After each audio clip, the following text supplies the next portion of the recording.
Thank you, Breaky. Thank you. I'm also excited for this. You could call it the main event of the evening.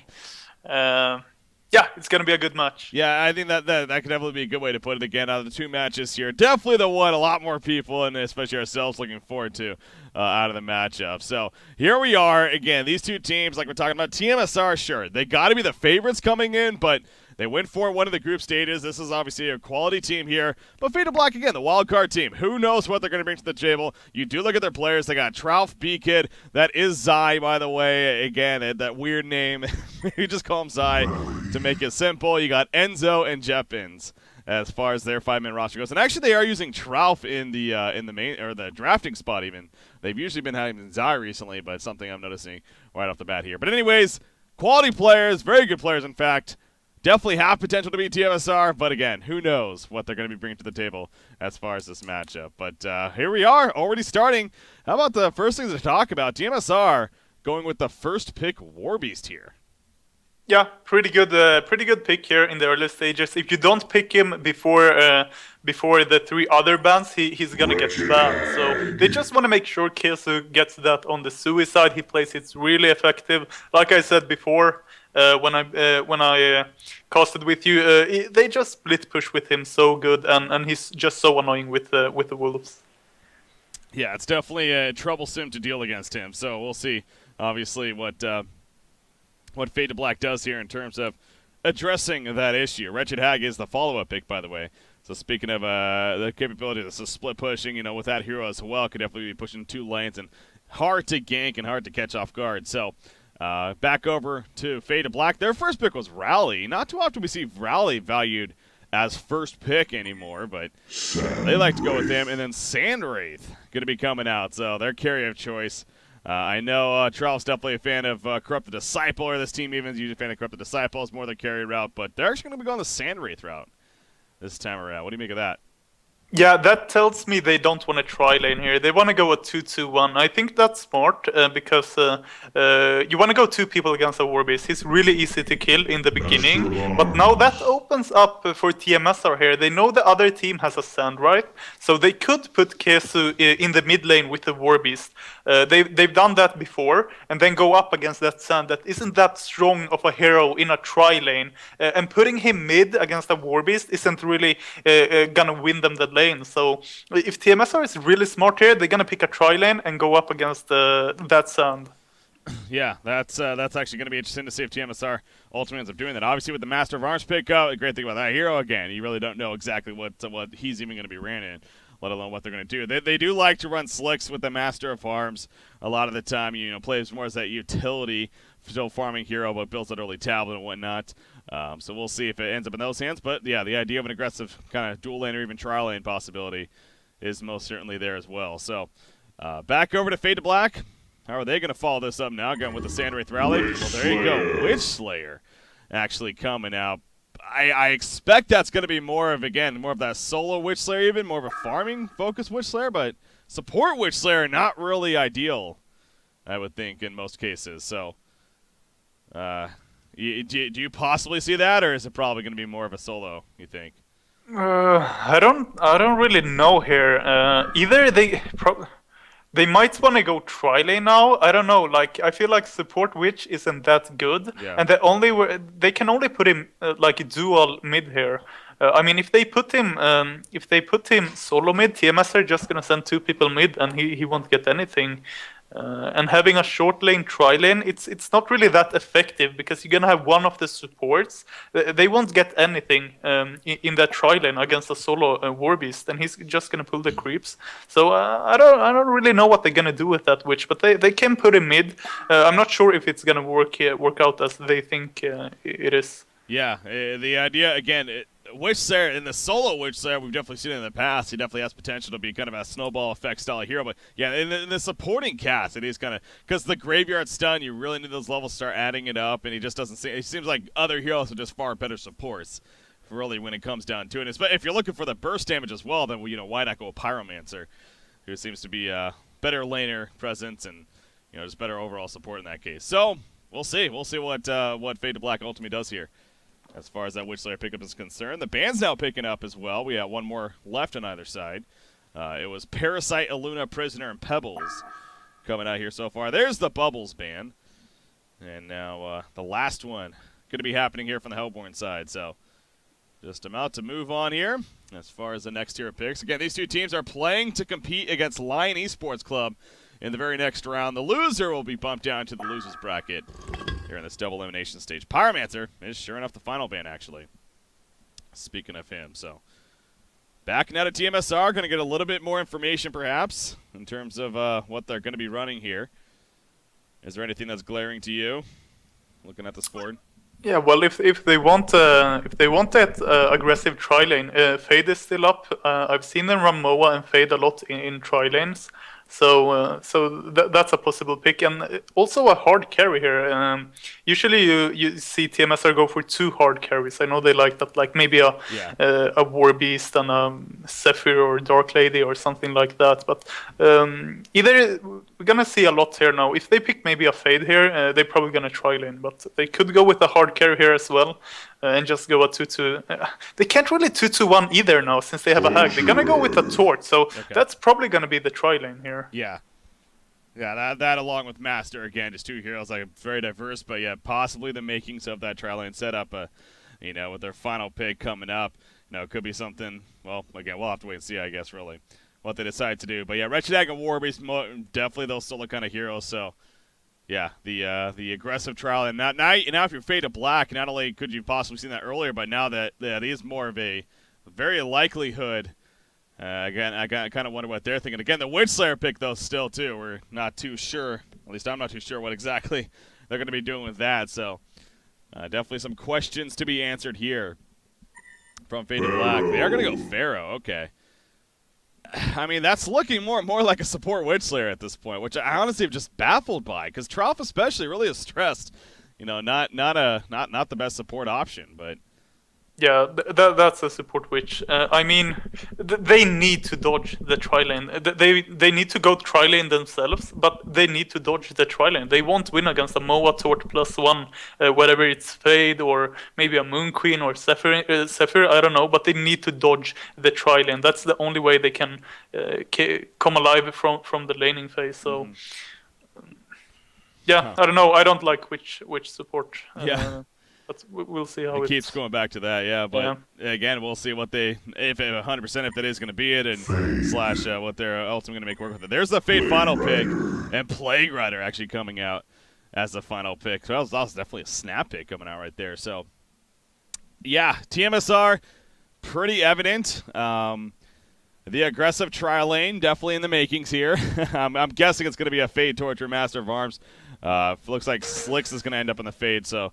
Yeah, of course, Fade going to be... Well, actually... what do you think of that? I mean, so if they're going to be running the aggressive trial lane here, would you have rather seen maybe the Master of Arms priority farm or Fade priority farm? It's hard. Like, it's surprising me that they go with the Fade, because MOA is a bit more carry, but I think Fade is perfectly fine, because you have that Warbeast, you have the Hag for the late game. Oh, I'm sorry. Nice. Newbie mistakes. You'll learn. I won't get hired by Honkas, that's for sure.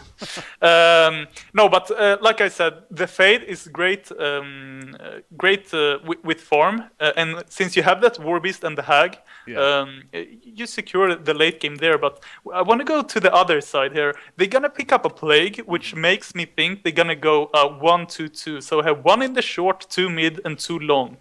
Because if the other team goes with the tri lane on the short, Plague just gonna deny back the lane. They don't have any problem at all being 2 versus 3 in the bottom lane. So they can do a lot of things here for Team USA, but they for sure need to dodge the tri lane if it's on the short lane. Yeah, that is true with the Plague. And again, they snapped that, so they definitely were very confident with that Plague Rider pickup coming out. Trouf's going to be the one on Witchslayer, but again, to kind of this team, Trouf seems like he's been playing more of a supporting cast at times for this Fade to Black team. Overall, seems like they kind of really just throw around the roles a lot. There's not really any certainty. Although Zai has been playing more of the carry role for them, and you do see him, sure enough, playing the Sandwraith here. So, yeah, it's going to be interesting, again, to see where it all ends up. I mean, right now, Sandwraith is headed towards top, but again, we're sitting in a pause here, so can't really look too much into that as far as what is actually playing out here. But yeah, it's the laning situation going to be a little bit of a question mark here from Fade to Black. So we'll see what they bring to the table.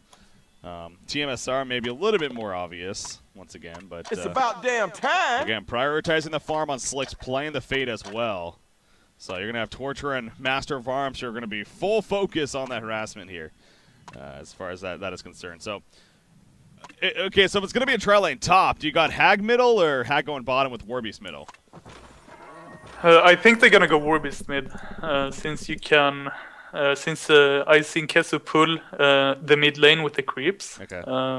So the other mid hero gets like Kesu's creep waves into his tower. But I mean, you can go Warbeast bottom as well. But what I've seen from tmsR, they usually put that Warbeast in the mid lane just so they can pull the creeps in the mid lane. All right, so here we go. We got Fade to Black. 3 players actually going into the Legion jungle here to start. You got Plague Rider placing the ward of sight down and going to block the pole camp at least. But, again, still, so you're expecting more of that 1-2-2 setup. But from the looks of it, it looks like they're going more of even a 2-1-2 here. I mean, Plague Pharaoh bottom? Interesting. I have no clue. Like, they should just put the Witch Sun mid, and they would be fine, I think. Because then tmsR needs to send one guy mid and one guy bottom, and like dual laning with a Hag or a Warbeast isn't good. Yeah. So I think they're gonna come out of top if they make those changes.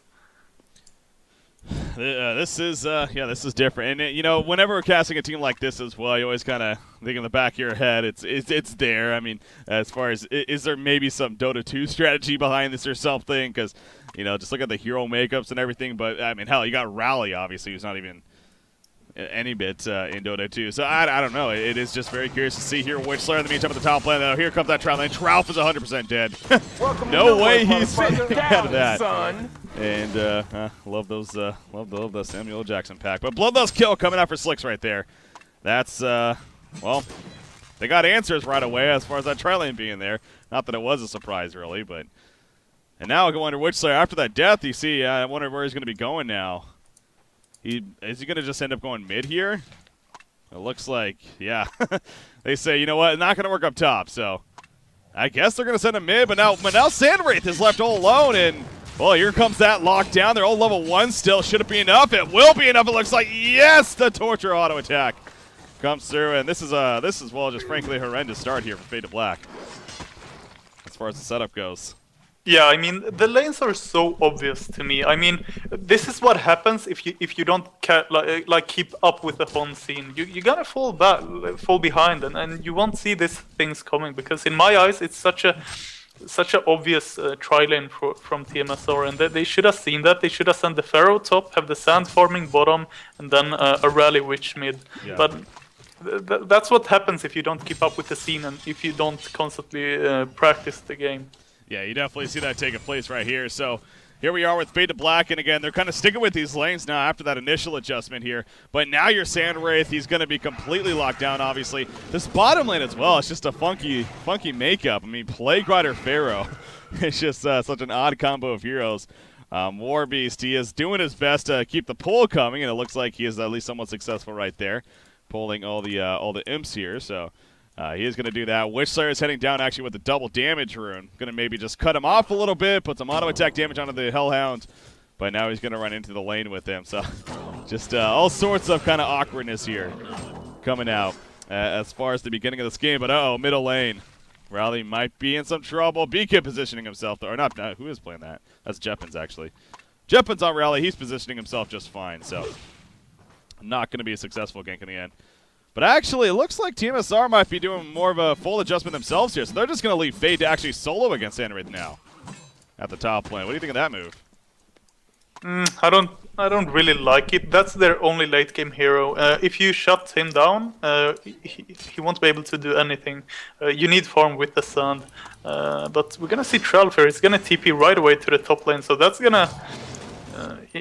yeah, kind of good play there from Tralf. He's gonna force the other heroes to go down to the bottom lane here. So they're gonna try lane here. Oh, they might go. Nope. But he's gonna force them down here. So they need to go right back top. And they're gonna waste a TP here. Well, actually, oh. Whoa there. Whoa there. Oh, I apologize. I had a little bit of hiccup right there. But as I come back, Fade is just about dead. And now they're going to turn it on to SandWraith right here. SandWraith is going to fall. Oh, boy. Oh, boy. Like I said, I had a little bit of a hiccup there. It happens every now and then. But it looked like they tried to jump Fade. Obviously, it wasn't successful in the end. They turned it around. And SandWraith goes down. You know, about that, too, though, Witchslayer ported into the ward of sight right. So Fade definitely saw him. Slicks definitely saw him coming. So I'm a little bit even surprised that Slicks was playing up that far, as he knew Witchslayer was there kind of coming around, but it ends up working out in the end as they turn it around. So you said the adjustment from Trout forcing the supports to kind of make their own adjustment right there was good, but in the end, again, it's kind of, well, they make the adjustment and they get a kill out of it, so. Yeah, I mean, they're just going to TP back up there. Like, there's no reason for them to stay bot, so they're just going to buy a TP. But like I said, it's kind of expensive to buy a TP, but now they got the kill, so it evens it out. So good job by Tanka and Moon roaming around and getting those kills. But they need to go back here top. They don't want to give Sand any free farm. Yeah. So... Well, speaking of that, what is Sand at? 13-1 creep farm currently. Obviously not the best so far, but yeah, you give him some time and, you know, he gets that level 6, gets the earlier on Energizer, can start assisting with some kills, and can definitely start taking off from that, so always want to keep him in check if you're tmsR here. I mean, the goal per minute chart, it's really not like... You got Fade who's way up there at nearly 400 GPM, which is obviously really good for tmsR. But after that, it actually drops off a lot. I mean, Wretched Hag is, and I don't know if I'm actually a little bit surprised by this because this has basically been a 1 versus 1 here. But Haxorn's only 230 gold per minute currently. As he's 29 against a Rally who's 22-7. I'm missing the top lane action while I'm just rambling on here. It is a 1-for-1 exchange. As SandWraith actually gets a counter kill out of this. And now Master of Arms being chased back actually, but he's going to be fine in the process. So nice 1-for-1 exchange in favor of Fade to Black. Yeah, I mean, it's a bit weird here in the mid lane that Hax isn't doing a bit better. I mean, he has the EXP lead. Ooh, he's going to go here on Jeppins. He wants this kill. He doesn't have any more mana for Soto Scream though, and it's not going to be enough. Rally's going to live, or he should. Yeah, he's definitely fine.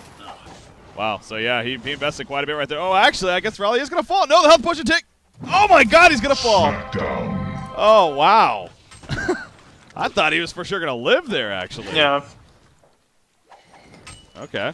Well, dot damage pretty strong there from Hax, but Jeppins is doing a great job, and it's in the mid lane, so it's a bit hard for Hax to force him out. Yeah. Since you have the tower so close to you, and the Hatchet Shield on a strength hero is really good. So he should be doing a bit better. But I mean, it's US East, a bit lag maybe. You shouldn't like take that in consideration. But oh, they're gonna go here top. Yeah, we do have a big collapse here on the top lane. Desert Script's going to be coming out. Rowley actually being locked down with the Burning Shadows, though. He gets the compel off on the Master of Arms. Trying to finish him off. Is it going to be enough? To the glowing red hands on Wretched Hag right here. They are going to finish off Rowley in response. And now SandWraith being chased down. Fade's going for the kill. A couple more auto attacks will definitely be needed. Wretched Hag says, don't worry, I got this. She blinks in. She has a Sonar Scream. Didn't use it. It didn't matter, though. Eventually got the Haunt off. And we do see SandWraith being picked off. So obviously working out very well there for Too Much Sugar. They collapse in the top lane. Haste control. Or Rune control even coming out from Wretched Hag right there. As the Witchslayer is busy trying to just recover in the middle lane in the meantime, as far as his farm. So good collapse at the top lane coming out from tmsR. And again, that's always another thing to take into consideration is the battle cry effect. And how that is level 2 now for the team. So helping there at the top. And now Wretched Hag's farm is actually stepping up a little bit here. Upwards of 290 after that. But, oh, if you're Slicks here, Slicks on Fade. That's actually bottom lane. Warbeast actually might be in a little bit of trouble. Pharaoh, if he hits level 6 here shortly. Kind of wondering if they're trying to time that. He is not going to hit level 6, but here comes the Metamorphosis from Warbeast. In comes the initiation, though. Wretched Hag blanking in, however. And now Witchslayer just completely on the run. The auto attacks are happening. He's trying to line of sight. It's not going to happen, though. He will fall, and Warbeast stays alive throughout that. Wretched Hag Bat Blast in 1 second. In fact, she blinks in. There's that Bat Blast, putting in the auto attacks now. Blink not level 6. Either is Pharaoh. The dot damage is going to be enough. Pharaoh trying to return. Ain't going to happen, though. And a double tap for Haxorn. Choo-choo, motherfucker. Well, it's well played. Yeah, great job from Hax. Having a TP on on your hard carry is really important early on, and that's just great job from Hax. A bit of misplay from Tralf, missing the stun on Kesu. That would have been for sure a kill on Kesu, but he missed the stun. Meanwhile, top. They're going to dive on to Sandwraith. The combo, it's way too much. Even Yeah. with the port in for which they basically immediately ported in, and he just couldn't get there in time. Oh, good collapse. And you can tell it's starting to take off now for tmsR. I was going to go to Fade, though. Fade, wow, this was a stop, actually. Oh, the seismic slam! Jetpins went all in for it. Just out of range, so Moomiander able to walk away in time. And he is going to be fine. But Fade here, 1,500 gold. What are you expecting to see on Fade here, especially with the start? Either tablet or blink. I don't think there's any other option. Probably tablet, since the other team has a Pharaoh. Oh, he's gonna go. Oh, that's his bottle. Yeah, but a tablet would be best here. Good early game item. Saves you from Pharaoh. Can save you from rally. So Yeah. I would probably want to see a tablet there on Fade. Yeah. All right, so we'll see. Not a Codex. You don't want to go Codex on Fade really. You want to have him more like a Pebbles, like so you can jump in, initiate, and then maybe get out. So tablet blink would be great. Maybe go into a sheep. Codex is really only if you get like super good farm you could go a Codex, but Yeah. I don't see Codex in this situation. All right, so again, we'll see what Slicks goes for. He's sitting on 1,800 gold now. Yeah, it looks like more towards our Porticure tablet route. Rally in the meantime, middle lane, he's going to be jumped on. Metamorphosis coming up. Big Compel hits two, though. Not going to matter. Will it set up at least one on the Master of Farms return kill? Yes, it will. Sandwraith ports in. Metamorphosis, Warbeast is still here, though. He is going to be running away, however, as that is going to be wearing off. Keizu able to pick up a double tap throughout all that. And then he jets on out of there, and they're not going to chase him down. Pharaoh does have his ultimate, but Beacon knows it's just not going to be worth it using it right there. So, speaking of that, Beacon is the shining star here for Fade to Black as far as his farm is concerned. 326 gold per minute. He actually gets an early Helm of the Black Legion here. So he is actually bulked up pretty nice, but you do see actually back to the middle lane. Regidag finding Plague Hunter, and Plague Hunter still in level 5. And Regidag, you know, gave criticism to Haxman, and definitely deservingly so. I mean, his start was struggling. I mean, it's just well played by Jetpins here in the middle matchup, but all of a sudden, Haxman's 5-0-2 since then. And now he's 350 gold per minute, and again, it's just looking completely one-sided here for tmsR all of a sudden. I can't believe it, I mean, but... If you lose your lane, the best thing you can do is either call for help or go help your It's team. about And that's damn time. exactly what Hax is doing. He's helping his team. He's moving around the map. He's getting kills here and there. So he's doing what you're supposed to do if you like go even or maybe lose your lane. Yeah. So great job by Hax. The Legion have destroyed Top a lane, Hellborn tower. we got Fade and Torture caught doing some counter ward. Moomian is going to be the sacrificial lamb here. He falls, but Fade actually just using the invis, and now maybe even set up a turnaround. He kind of wants the impalement, still doing damage. Oh, you didn't get the burning shells off initially. He uses it finally, but here comes a Plague. The Demon of the Master's Call going to be used now, absorbing the damage. Down goes Master of Honors. The Plague only bounced the one time. Fade is now still going to end up falling, though. That's a Compel comes out from Rally, but at what cost? Sandwraith is going to go down right here. 3 players are dead in response for their 2, and if you're losing exchanges like that, if you're Fade to Black at this point, you are not in the best situation at all. We do see Rally's, she is going to live in the end. But yeah, that was a little bit of a misplay there by Slicks, as it caused him to take a silver bullet to the face. But in the end, obviously, again, it didn't really matter, and we did see the end result well in favor of tmsR. So here we are, tmsR now nearly a 10,000 goal lead, as well as a 7,000 experience lead here. Got some BM breaking. Yeah, we can't ignore that. We got a little bit of BM going on here, just a little bit. Oh, it's good. Get the tension up, get the blood running, you know. I like that. But yeah, like I said, they had a Pharaoh on the long lane farming. Like you get farm, but what you really want on Pharaoh is experience and levels. Yeah. So your spell does something. I don't care if you have 500 GPM Pharaoh without levels, because it's not gonna do anything. Mm-hmm. It's so important to get the levels, so your spells do more damage with Pharaoh. So that's why I really don't like the laning phase. They just totally got outlaned by tmsR. Yeah, I'm still. Again, this Fade to Black, they're not practiced. That's just stating the obvious right there. But I find I'm completely baffled, honestly. It's just the decision to. it was obvious. And even though they haven't been playing recently, I thought it was pretty damn obvious that they were going to be running that aggressive trial lane. And then, but the way they drafted, I think, is okay in the end. Sure, the support witch there, that itself is a little bit off, but yeah, then the decision to lane how they did right off the bat, and then a Plague Rider Pharaoh lane. I mean, it was just really awkward here from Fade of Black. This is not honestly what I expected out of them, even though they're not practiced recently. But Pharaoh is going to be dropped here at the top lane in the meantime. He is going to get caught out. So the one good sign, as you said, even though that's not really the best thing in the world, he's going to fall anyway. So I don't know if Fade of Black is really going to look to hang on much longer. I mean, your Sand Wraith has really nothing going. 160 gold per minute. So Zai, he's barely got the Soul Scream ring. He's trying to finish an early Energizer still. By early, I mean not really early. So 17-4 Hero Gilead. Holy crap! Yeah, this is game one of the best out of 3. I can't believe I'm saying this, but I think we may be on our way to yet another 15-minute concede today here in game number 1, unless something happens. And I guess, I mean, what are they doing? They're trying to do Conquer? Oh, jeez. That's a risk. Yeah, I don't know about that. I mean, they have Pharaoh. They need to make something happen. If are they even using ultives here? I just they're gonna wait for 15 minutes, I think, here. Just CC. I don't know. They use some ultives on him and things. I mean, they could get him. They have Pharaoh, so they need to make something happen. But tmsR, they know. Yeah. I think they know. Yeah. Well, Moonmeander sitting right. It looks as if he definitely knows. Now he's going to run right past the Rev Ward, actually, with that invis. Sandwraith is going to ultimate right here. Rowley coming in with the compel. He missed him, though. Torture in goes with the impalement. So Conqueror is going to be well alive, and actually Zai gets picked up by Conqueror, by the way. Which Slayer's going to fall. All right. Yeah. Fade of Black, they try to go something really risky there. Try to make something happen, but that clearly is not going to work. In fact, tmsR will steal Conqueror.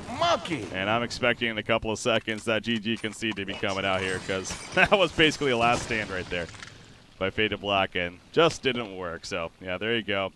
GG's being called, and that is going to be doing it for game number 1. So, man, again, I mean, here we are today, and yeah, sure, the Lions DC Fabulous, again, kind of expected. Lions just clearly the better team against DC Fabulous. This one, at least, we're hoping for a good series. I mean, you got 2 very good teams coming at it, especially at least talent-wise. But, man, I mean, game 1, not only was it just outplaying by tmsR, but again, the decision-making by Fade of Black. It's like what I've been saying a little bit